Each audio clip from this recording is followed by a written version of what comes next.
series. And to be honest, a series like this probably wouldn't work too many places. But thankfully, it did work at Shonen Jump. But at the same time, this series pulled back the curtain a bit because it showed you something that you wouldn't normally see in a manga. It showed you the weight of the manga industry. So if you don't know, the manga industry is, for lack of a better word, brutal. Weekly deadlines, sleepless nights, bad posture, and editors with the emotional support capacity of a stapler.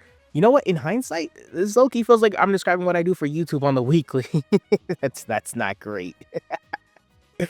Oh man. But Obata himself has talked about the pressure in this industry. And in Bakuman, the duo hold nothing back. It shows the toll, the competition, the fear of cancellation, and the pressures of the popularity polls. And even with all this realism of the industry and the story, and even with the rose-colored glasses torn off, you see something else. You see something pretty important.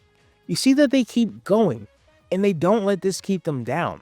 It's either inspiring or deeply concerning, or maybe even both. But whatever it is, man, is it infectious. And that bug for creativity, well, it kinda got me when I read it for the first time. Because in a world full of shonen heroes, isekai heroes, and every other villain that turns to a hero at the end of the week, stories like this, I think, really matter. And while I can't speak for everyone, I can only speak for myself, I think creativity needs stories like this because this story sheds light on the validation I think artists need. Not praise, not permission, but validation. A reminder that your struggle means something at the end of the day. The hours and hours you put into making something, it's worth it. And I feel like Bakuman gives you that. And while it mostly speaks for artists, it doesn't just speak to artists. And I know that's kind of weird, but just hear me out. I think this series speaks to anyone who wanted something beyond a stable job and a 401k. This story, I feel, gives you that payoff. It proves that if you fight through hell or high water for your dream to have legs to stand on, you can find that land. Be it as an artist or be it as a creative in general, you can find that land if you're willing to fight for it. And when I mean fight for it, this series shows you that no, they had to fight for what they wanted.